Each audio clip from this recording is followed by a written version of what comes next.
বাংলাদেশে আমাদের যে মান্তা সম্প্রদায় রয়েছে, এইটার বেশি সংখ্যকই বসবাস করে আমাদের দক্ষিণ অঞ্চলে। বিশেষ করে বরিশাল বিভাগের ৬টি জেলার সব জেলাতেই কম বেশি মান্তা সম্প্রদায় বসবাস করে।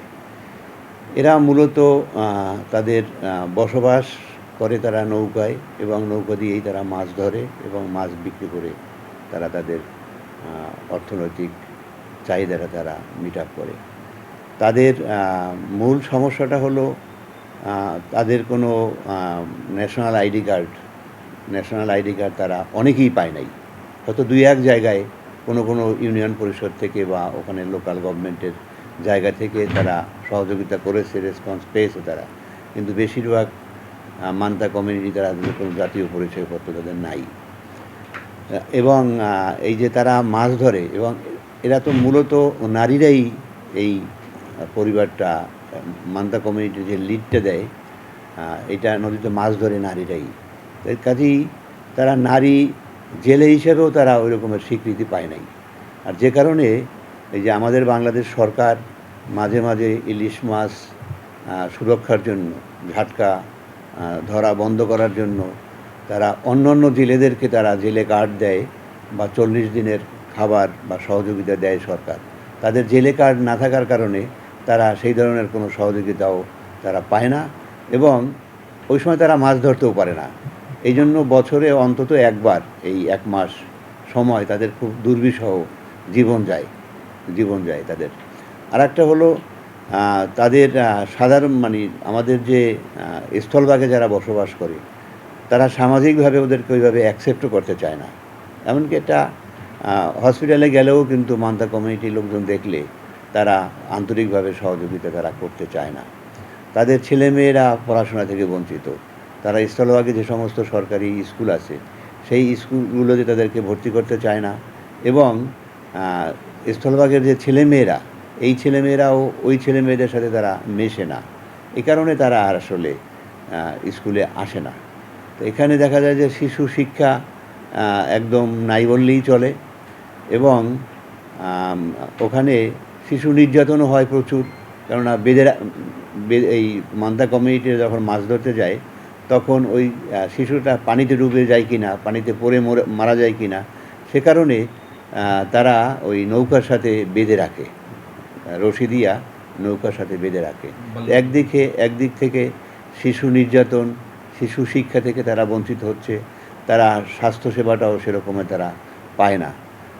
আর সবচেয়ে বড় জিনিস হলো এই যে তাদের দুর্বিষহ জীবন, যে কারণে এই বাল্যবিবাহর মাত্রাটা ওখানে খুব মারাত্মকভাবে বলা যায় যে ওদের প্রায় সব বিয়েগুলোই বাল্যবিয়ে হয়।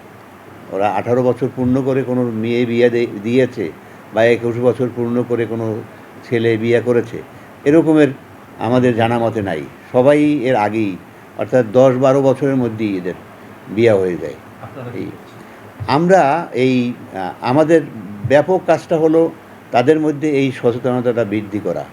শিশু এবং নারী নির্যাতন কিভাবে হয়, এটা কিভাবে আমরা প্রতিরোধ করতে পারি, বাল্যবিবাহ কেন হয়, এটাকে কিভাবে আমরা প্রতিরোধ করতে পারি, বাল্যবিবাহ যদি হয় তাইলে সরকারি কোন দপ্তরের সাথে যোগাযোগ তারা করলে তারা সেই সহযোগিতাটা পাবে, এইটা হলো একটা। আর ওদের জেলে কার্ড করার জন্য, যাতে ওই একটা নির্দিষ্ট সময়ে যে তারা মাছ ধরা বন্ধ রাখে, গভর্নমেন্টের তরফ থেকে কোনো সহযোগিতা পায় না, সেইটা পাওয়ার জন্য আমরা ফিশারি ডিপার্টমেন্টের সাথে নিবিড়ভাবে যোগাযোগ করেছি।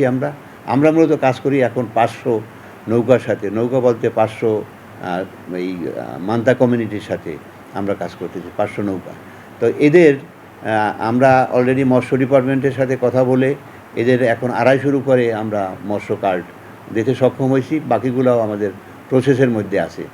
আর এই লাস্ট যে আপনার ভোটার তালিকা করলো, তখন ম্যাক্সিমাম সংখ্যকই আমরা মোবিলাইজ করে এবং স্থানীয় সরকার বা আমাদের নির্বাচন কমিশনের সাথে যোগাযোগ করে ওদের এই ভোটার কার্ডগুলো বা আমাদের জাতীয় পরিচয়পত্রগুলো আমরা নিশ্চিত করতে সক্ষম হয়েছি। এবং সবচেয়ে বড় কাজ হলো এখানে শিক্ষা ডিপার্টমেন্ট, এখানে মহিলা বিষয়ক অধিদপ্তর, শিশু বিষয়ক অধিদপ্তর, এখানে যুব উন্নয়ন অধিদপ্তর, মৎস্য ডিপার্টমেন্ট এবং সরকারি যে প্রশাসন, স্থানীয় সরকার, তাদের সাথে আমরা নিজেরা মধ্যস্থতা করে একটা লিঙ্ক তৈরি করে দিছি, অ্যাক্সেসটা ওদের আগের চেয়ে অনেকটা বাড়ছে। তবে সরকারি এই সকল ডিপার্টমেন্টগুলোই পজিটিভলি আমাদেরকে সহযোগিতা করতেছে এবং আমাদের বিভিন্ন সেশনে তারা এসে তারাও মোটিভেশনাল কথাবার্তা বলে, কাজ করে এবং তারা সহযোগিতা করার জন্য উৎসাহ দিচ্ছে। শিক্ষা ডিপার্টমেন্ট ওদের ছেলে মেয়েদেরকে পড়াশোনা করার জন্য আমাদের এই কীর্তনখোলা নদীর ওই পারে একটা স্কুলও তারা করে দিয়েছে, যাতে এই ধরনের ছেলেমেয়েরাই ওখানে পড়াশোনা করতে পারে। তো আমরা সহযোগিতা পাচ্ছি এবং সমাজের বিভিন্ন জায়গা থেকে, বিশেষ করে সরকারি ডিপার্টমেন্টগুলো থেকে কিন্তু আমরা ভালো রেসপন্স পাচ্ছি। আমরা নক করতে পারি নাই, আমরা তাদের সাথে যোগাযোগটা করতে পারি নাই, যে কারণে তারাও ইচ্ছা করে তারা হাত বাড়ে নাই। কিন্তু আমরা যখন কমিউনিকেশন করা শুরু করছি তখন কিন্তু তারাও তাদের দায়িত্ব জায়গা থেকে তারা রেসপন্স করতেছে।